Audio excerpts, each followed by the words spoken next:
دوسرے نمبر پہ یہ فتاوی رضویہ شریف ہے، جلد اس کی 5 ہے، شیخ الاسلام والمسلمین، مجدد اعظم، امام اہل سنت، امام عاشقاں، امام احمد رضا خان قادری حنفی رضی اللہ تعالیٰ عنہ، صفحہ نمبر 654 پر ایک موقف نظریہ آپ نے لکھا، جلد نمبر 5، یہ پورا رسالہ ہے اس بارے میں امام اہل سنت رحمہ اللہ کا۔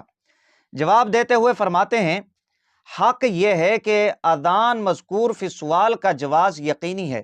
سوال میں چونکہ اذان کے متعلق بات کی گئی، سوال کیا گیا، مسئلہ پوچھا گیا کہ قبر پر اذان دینا میت کو دفناتے وقت کیسا ہے، تو فرماتے ہیں کہ جواز یقینی ہے، ہرگز شرع مطہرہ سے اس کی ممانعت کی کوئی دلیل نہیں، اور جس امر سے شرع منع نہ فرمائے اصلاً ممنوع نہیں ہو سکتا۔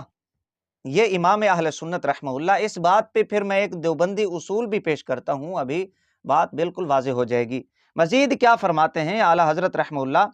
فرمایا جس امر سے شرع منع نہ فرمائے اصلاً ممنوع نہیں ہو سکتا۔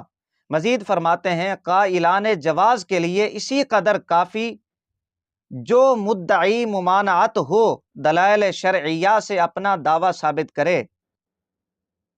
یہ اعلی حضرت رحمہ اللہ فرماتے ہیں جو جواز کے قائل ہیں ان کے لیے اتنا ہی کافی ہے کہ شرع شریف سے اس کی ممانعت ثابت نہیں ہے، منقول نہیں ہے، وارد نہیں ہے ممانعت۔ فرمایا جب شرع سے اس کا منع منقول نہیں ہے، وارد نہیں ہے، تو وہ کام بالکل ممنوع نہیں ہو سکتا، اصلاً ممنوع نہیں ہو سکتا۔ اور پھر فرمایا جو مدعی ممانعت ہو، جو منع کا دعویٰ کرے، فتوے لگائے ناجائز حرام بدعت کے، امام اہل سنت رحمہ اللہ فرماتے ہیں وہ دلائل شرعیہ سے اپنا دعویٰ ثابت کرے۔ یہاں پر امام اہل سنت رحمہ اللہ کی 2 باتیں بڑی اہم ہیں۔ پہلی بات یہ ہے، فرماتے ہیں کہ اس کی ممانعت منقول نہیں ہے، ظاہر ہے اس کی ممانعت منقول نہیں۔ اب اس کا مطلب یہ تو نہیں ہو سکتا کہ یہ فرض ہے، واجب ہے یا مسنون ہے۔ فرمایا جب اس کا منع وارد نہیں ہے تو پھر اس کو ممنوع کیوں کہتے ہیں؟ یہ اعلی حضرت رحمہ اللہ۔ دوسرے نمبر پہ فرمایا جو مدعی ممانعت ہو، جو منع کا دعویٰ کرے، سید اعلی حضرت رحمہ اللہ فرماتے ہیں وہ شرع شریف سے اپنا دعویٰ ثابت کرے، وہ دلائل پیش کرے۔ بھئی کس جگہ پہ اس کو بدعت کہا گیا، ناجائز کہا گیا، حرام کہا گیا؟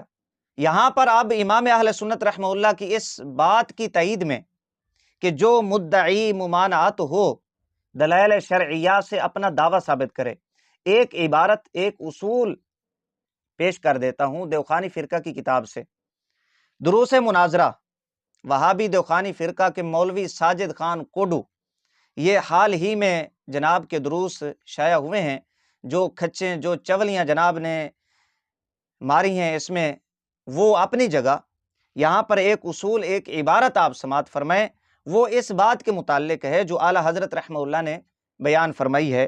فرمایا جو مدعی ممانعت ہو دلائل شرعیہ سے اپنا دعویٰ ثابت کرے، دلائل پیش کرے، کس جگہ اس کو ناجائز حرام بدعت کہا گیا؟ صفحہ نمبر اس کا 60 ہے، عنوان یوں ہے کیا نافی پر دلیل ہے؟ عنوان ہے کیا نافی پر دلیل ہے؟ ہمارے ہاں یہ مشہور ہے کہ دلیل صرف مدعی کے ذمہ ہے اور نافی پر سرے سے دلیل کا کسی صورت میں پیش کرنا ہی نہیں۔ یہ ہمارے ہاں مشہور ہے، مولوی ساجد خان کوڈو کہتا ہے۔ مگر میرے خیال میں یہ قول علی الاطلاق درست نہیں، بلکہ دلیل جس طرح مدعی کے ذمہ ہے اسی طرح نافی کے ذمہ بھی ہے۔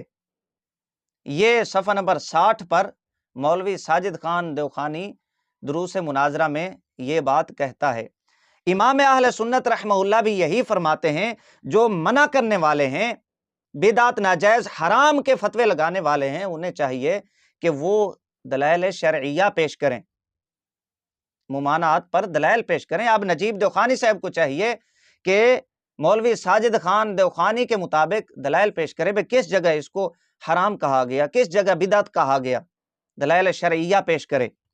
یہ ہمارا موقف دیوخانی فرقہ کے اصول سے معید کہ یہ جائز عمل ہے، کوئی فرض واجب مسنون نہیں ہے۔